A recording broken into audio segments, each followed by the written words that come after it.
Welcome back to episode number 25. How you guys doing? Doing good. Pumped. You guys doing good? Feeling great. Guys, I just need to make an announcement, right? This is episode 25. I know I celebrate every episode like it's another milestone, but this is a special one. We've hit more than 4,000 downloads, and you've been listened to in more than 50 countries. Round of applause. Perfect. We're global. It's a big We're deal, baby. It's a big More deal, growth in baby. your life. More growth in your life. Exactly. We're a quarter away from a century. Can you guys believe that? Cannot. We're But I not, never we're not, doubted it. we're not a Never quarter away doubted from a century. We're a quarter of a century. Oh, yeah, sorry, quarter of a century. Yeah, a quarter away from quarter of a century. Sorry, my bad. So you're here with myself, Olu, Shuwel, Daniel, and Pabilo. How you guys doing? Doing good. Good. Great. So in this Feeling week's good. episode, we're going to be talking about saying no, how difficult it is to say no, why so many people struggle to say no. Then we're going to go to the book review, which will be taken by Shuwel. So stay tuned and let's get started. Can I just add one very quick thank you to all our listeners? We've had amazing interaction during Instagram. We've also done quizzes and we've given away prizes with a hat. We just want to say big thanks. We don't have a big advertising budget. We just continue to grow every week through your engagement and through listening and through tagging us and sharing it with a friend that you like our podcast. Please continue to do so because it helps our growth and we really, really appreciate it. And we hope you enjoy this episode like every single one of our previous ones. Exactly. Yes. Love. We can't do it without you guys. Boom.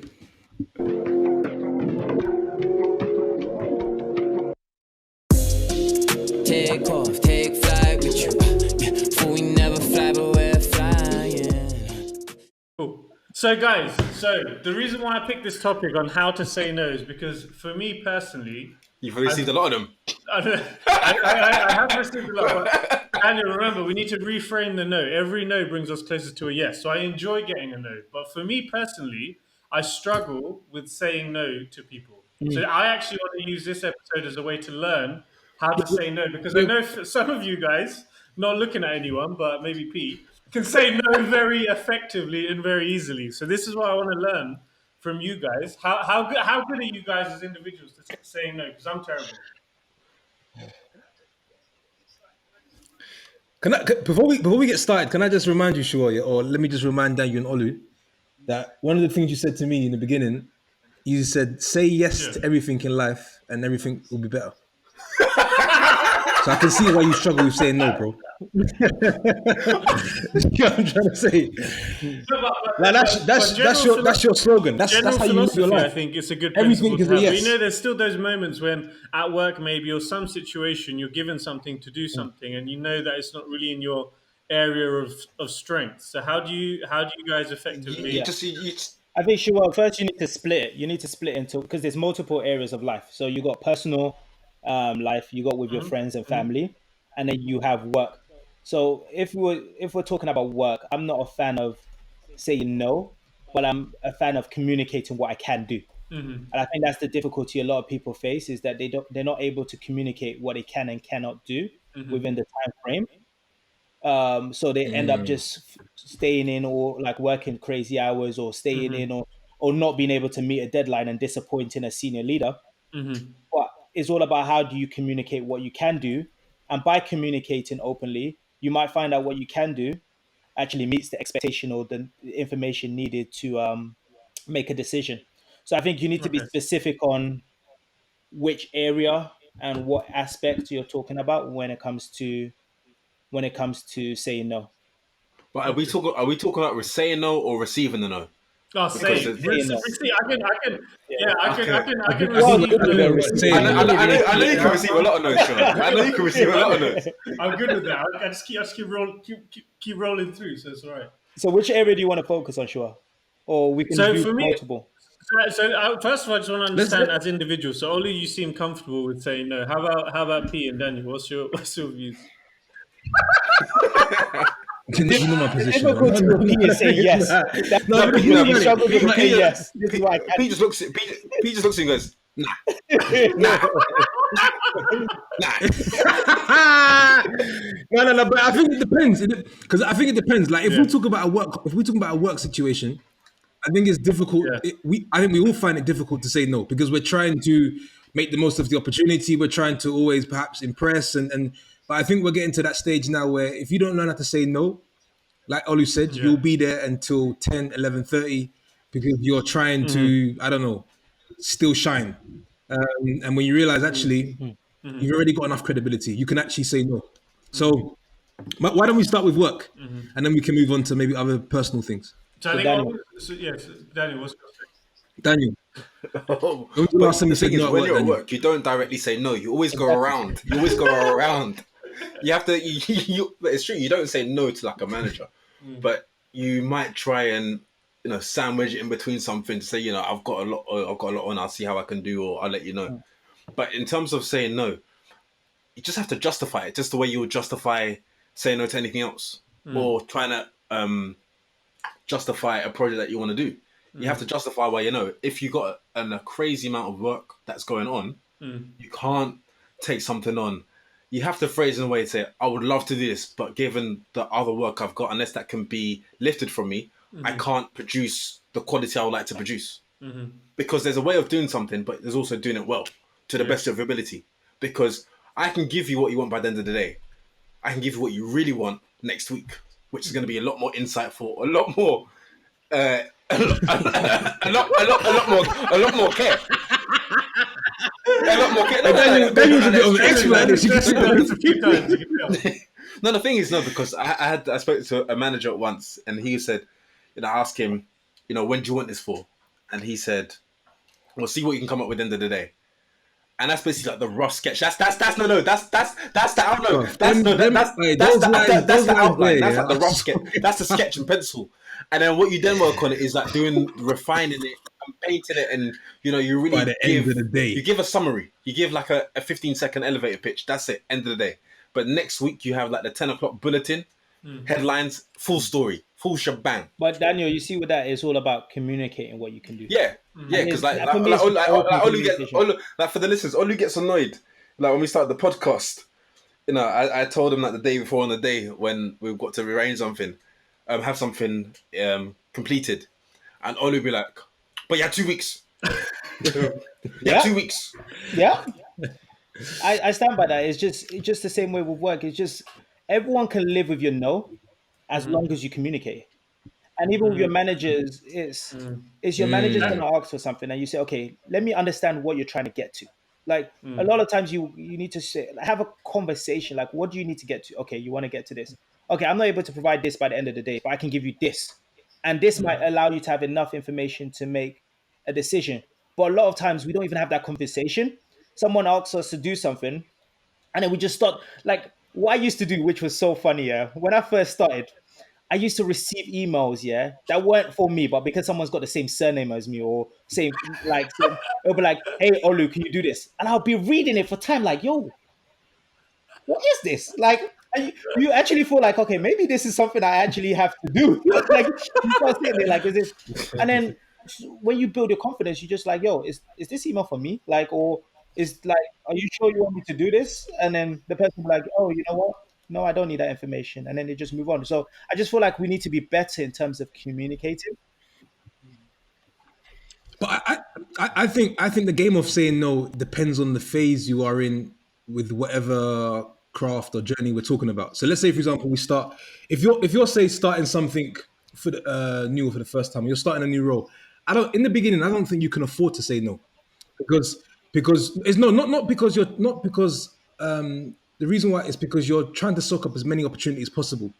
So it's a bit like I'll say yes and then figure out after, because then there's so much learning in that. And I think only till you build up a certain level of credibility and understanding is when you can actually then have the conversations let's switch up the dynamic of the conversation, right? So we've spoken about work, right? Now, how do you guys find saying no in a personal circumstance? Like if a friend reaches out to you and says, "Oh, Olu, I'm thinking about doing a podcast. Do you have 2 hours free to talk about it?" What would you say? Yes.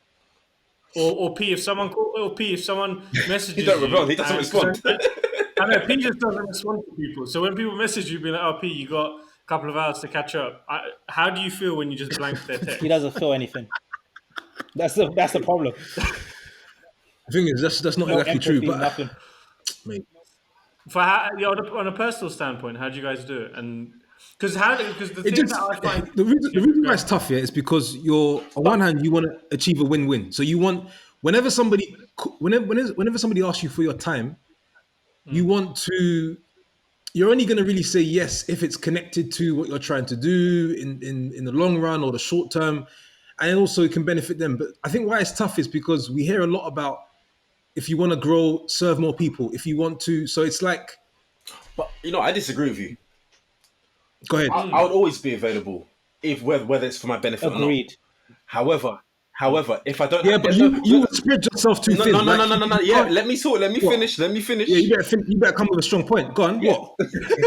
I would always make myself available, at least to hear the initial thing, and I say, okay, is this something that we need to talk about at length? If so, I schedule a time to talk to them. If I can't, or if it's not me, I say I will give them someone who I think that can help them, because I might not be able to come with the answers. Because someone came to me for something a few weeks ago.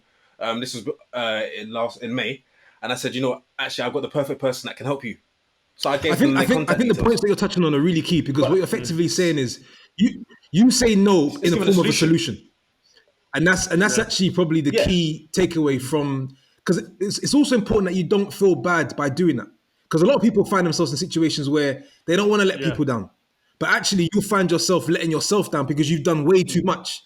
So saying no's in the form of solutions is really, really important. It's for example saying no, however, or at this stage, no, I haven't got the time. However, send me, I can come back to you in a week's time, or I can come back to you on X date. It's not necessarily saying I'm going to come back to you right away, but it's just give, like Oli said, communication. Even outside of just like someone asking for you a favor, even if it's someone wants to go out, you shouldn't really feel bad for saying no. Oh, mate, that's easy. The worst situation. That's light work. That's light work. I'll tell you that one. That's not even the worst situation is to do something and not be 100% in it. Like, yeah, like that's even worse. Like you coming out and I don't even know why I came out. Then don't come out. It's simple as that. Like that is like people need to protect their energy and we all know ourselves. We all know ourselves, and I feel like people struggle to say no because they feel like they owe people something, or like people will be disappointed. People won't be disappointed if you communicate. Like if you communicate, people are fine. Just let's start communicating. It's as simple as that. But the thing about it also, the thing about it also is some people feel like they're gonna miss out. So the fear of missing out. Oh, that for me, that gets me sometimes. Because, for example, I got tickets to go to a concert next week, right?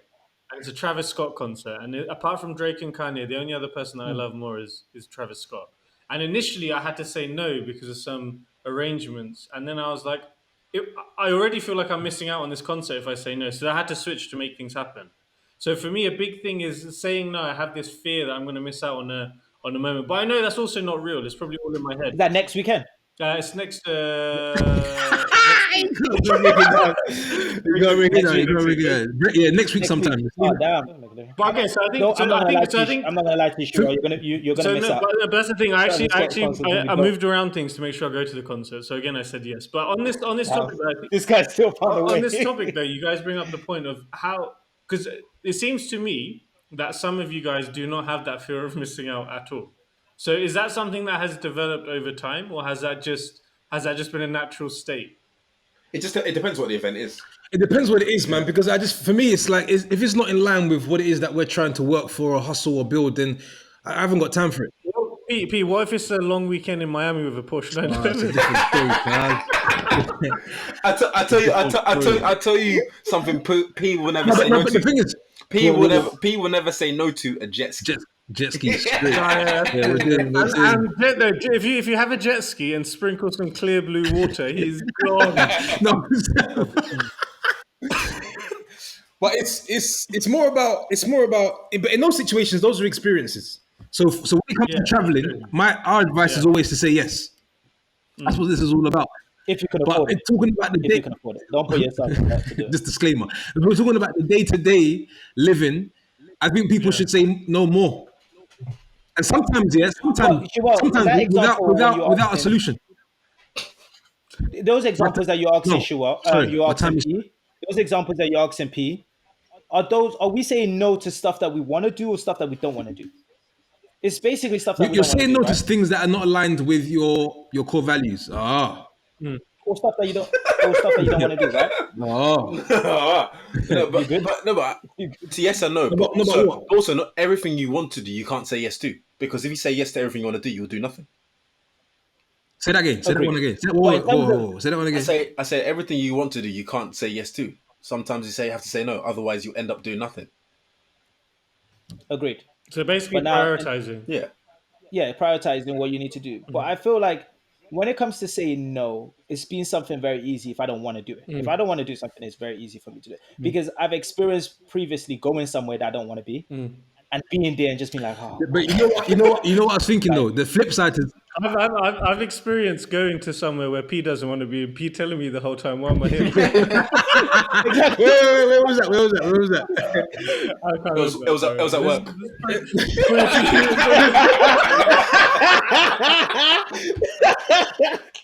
Okay. Monday morning. No. I'm committed. Trust me. We got a plan. I'm committed. I was gonna say the flip side, I guess, to saying no. Let's say in these situations, going out with friends, is that no one ever comes back to ask you out anymore. So let's say for example, you're known for saying no. People don't bother anymore. So on one, but if you're the guy that always says yes, people always say, yeah, he's always down. Just call him. Yeah. So it's I don't know. It's how much of your time you want to give up to others. So P, your phone doesn't ring anymore. Nah, my phone, it doesn't really ring. I get one. Everyone knows the answer. P's response is, if it ain't about money, I ain't got time.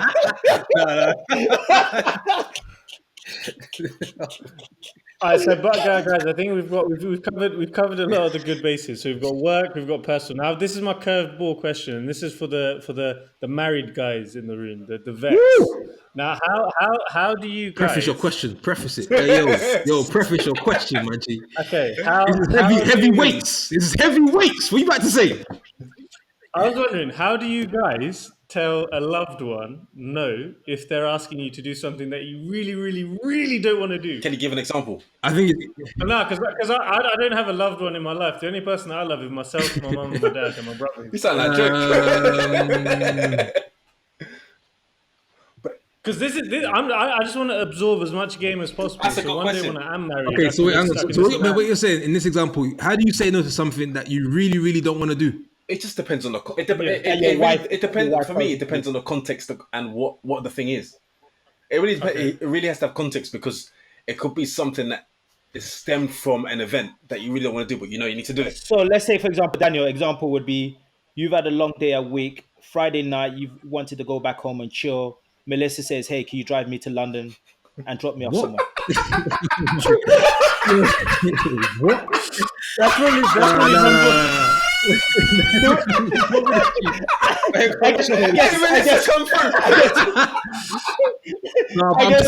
I guess you know the answer. That question is quite good. It depends. It depends what she's going to London for. Yeah, but you see the reason why. Go ahead. You go ahead. No, I was gonna say it depends what the reason is for. I may drive, but if I'm really tired, I won't drive because I'm not gonna fall asleep. But I'll fall asleep. I don't want to fall asleep. No, not enough for you to fall asleep. So you know you're not gonna fall asleep. But it's just one where you're like, I was looking forward to just getting on that sofa and just. But she can drive. The thing about it. No, maybe it's because she was gonna go somewhere to drink or whatever. She just wanted to drop wouldn't it do that. This is hypothetical questions. You don't need to tell me about. Should have gone straight from work. I'd have picked up from the station. But the thing is, Daniel, as I'm sitting there thinking, I find that it's easier to tell my wife no.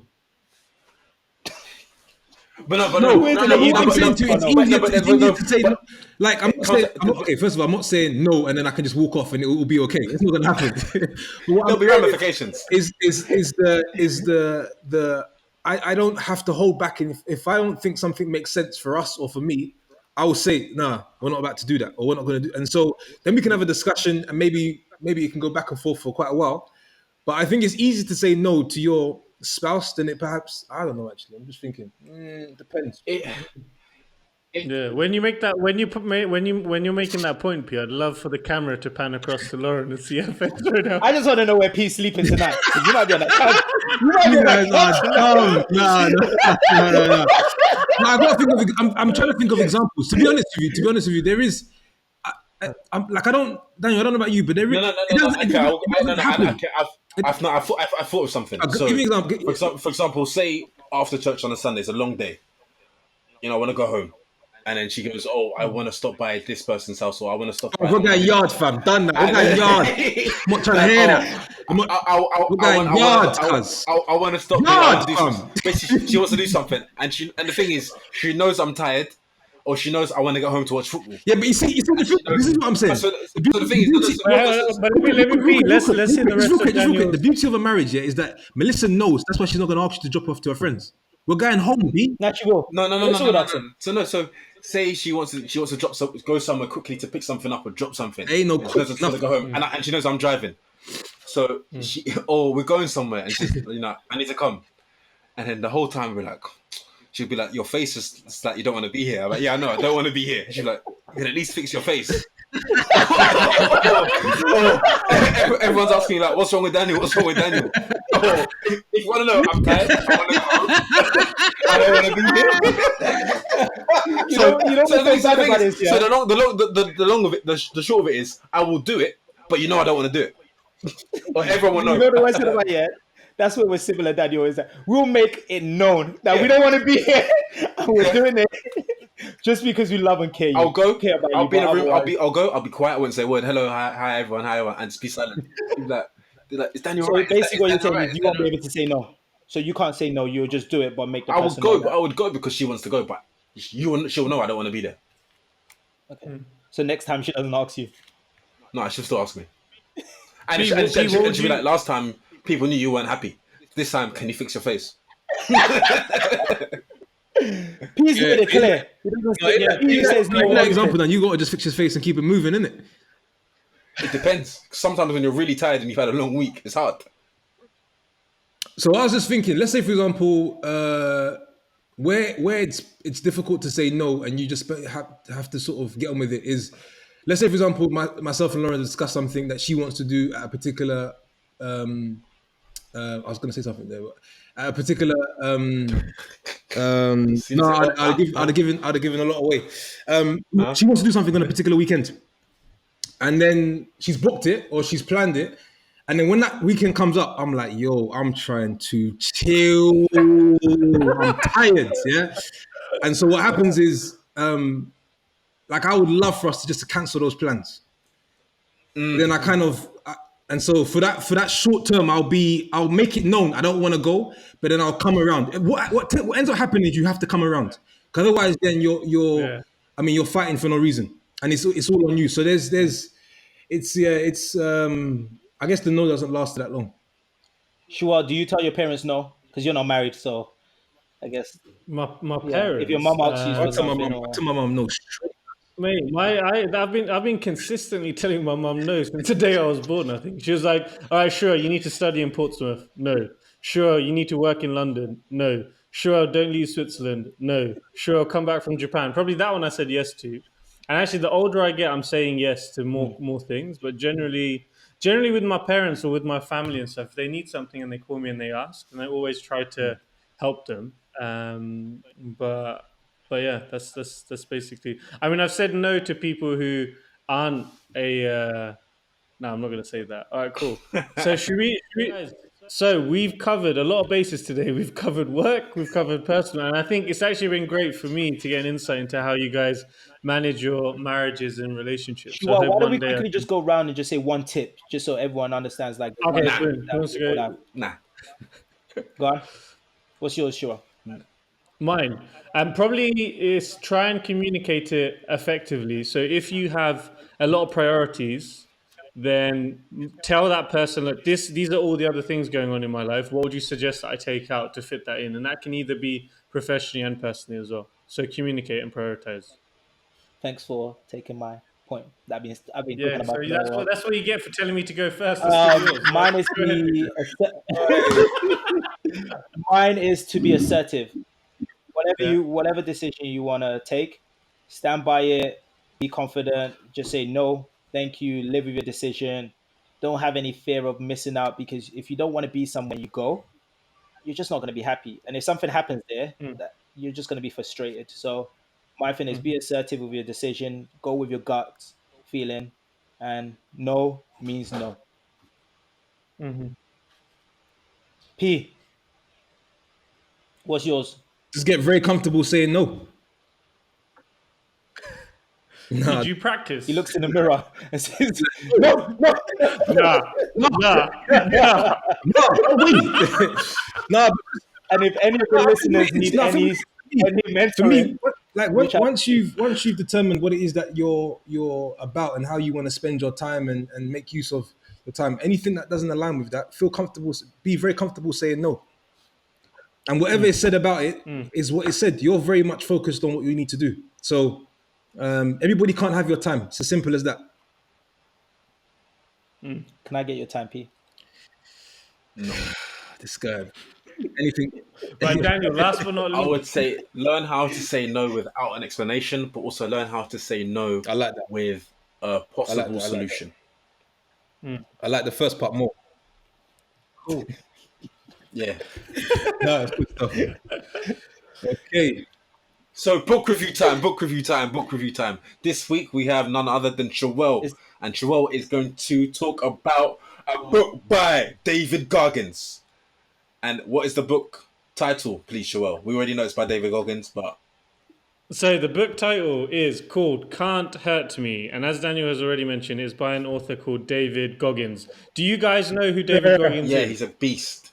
He was Yeah? overweight, tried to get into the army.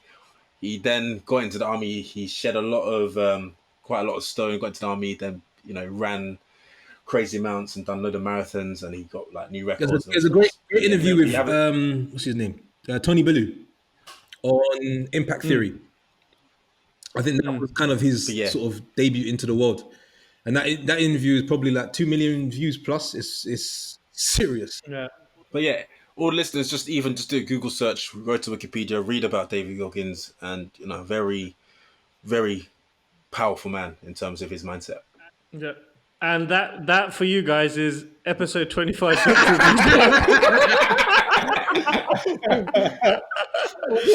Well, I think you guys have been kind enough to cover all the key points I was going to mention today. No, but what I would mention is so David Goggins, he's someone who's not actually very familiar or comfortable with the spotlight. But I think in the last year since releasing this book, Can't Hurt Me, he's become a phenomenon. He's someone who, in this kind of development space, you have a lot of people who are giving more softer advice. They're telling you to meditate more. They're telling you to spend some time being grateful about things. Now, what I love about David Goggins' approach is he's actually telling you to move towards the things you hate doing and build this kind of self-discipline up inside you, because that's something, that mental toughness is what can really make you push beyond your boundaries. So he has this theory called the 40% rule.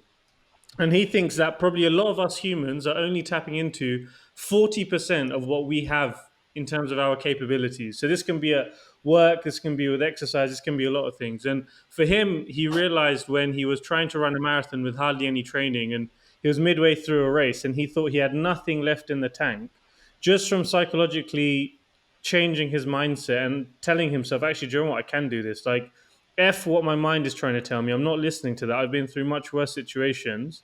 And from that, he was able to realize that he can tap into this and complete these ultra marathon races. He has a Guinness World Record for most amount of pull ups. He did 4,030 pull ups in 17 wow. hours. These things are things that he wasn't an expert in. And because of his mental toughness, he was able to go through them and excel. And he's someone who hasn't come from an easy life. What amazed me about this book is he's really putting him and his story out there, and the childhood that he had an abusive father who used to beat him and his mother. They came from a split home. His mother had to leave. Throughout school, he was racially bullied. He used to cheat on his tests because he was terrible with exams. All of this stuff, and then it was only when he was in his I think by his mid-20s, he had already been divorced once as well, in a relationship that he didn't want to be in, and that lady who was his ex-wife then became pregnant. So this is a guy who's gone through so much, and yet because he's tapped into his mind and pushed into those areas that he didn't think he psychologically could go into, he's been able to excel. And as Daniel mentioned, he's a retired Navy SEAL. He's competed in ultramarathons. He's been in the army. He's received awards from the presidents, etc. And his story is an amazing story. And I think he's a very inspiring guy. And it comes away from that soft side of things. He's really saying dig in. And what I love about this book is at the end of every chapter, he actually gives you tangible actions for things to do. So one of them is to set up an accountability mirror. So this means basically getting post-its and writing things on there that you actually don't like doing and why you don't like doing them, but also why you should do them. And having this in front of a mirror every morning can just remind you, all right, cool. I'm supposed to be researching about a particular investment, for example, and I know I need to do it because of Y, and I keep not doing it because of Z. Now, having that reminder every morning when you're brushing your teeth can actually remind you, okay, I need to get rid of these excuses and push forward. And he has all of these tips throughout the book. So not only is he very tough, he's also he's going against the grain with the advice that he's doing, and he's actually giving you tangible results as well. Mm-hmm. So what I would love to listen to an interview with him and Tim Grover. Tim Grover is the author of a book called Relentless. And they just sound like they speak from a similar standpoint in terms of mental toughness. But I'm getting that book ASAP because that grit of getting good at the things that you don't like doing, and so you can do the things that you want to do. We all have to go through it. You can't go round, up or down. You have to go through it. So that's probably good stuff, man. Shuwel, what's one of the things that by reading this book you've been able to turn around like you didn't previously like doing? And so I think it's actually, this book came into a time where I think Pabilo and I mentioned in an episode that we're doing this kind of morning routine where we wake up earlier before 5, and then we actually keep each other accountable on it. And this book I started reading during that time, and waking up before 5 o'clock is not something that I naturally enjoy doing.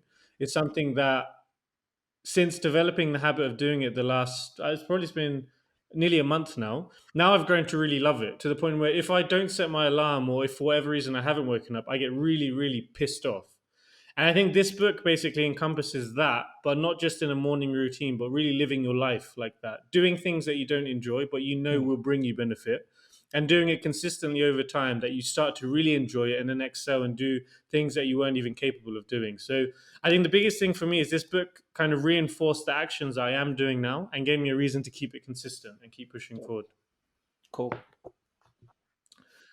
So I'll just repeat the title and the name. So it's David Goggins. It is a New York Times bestseller as well. And the book is called Can't Hurt Me. I haven't listened to it on Audible, but I've also heard that the way that this is done on Audible is great, because he has another person actually reading the book. And then at the end of each chapter, where he gives you these challenges, these accountability challenges, they're actually having a discussion about why to do the exercise and the benefit he got from it. So I've heard great things about the Audible as well. So I highly recommend it.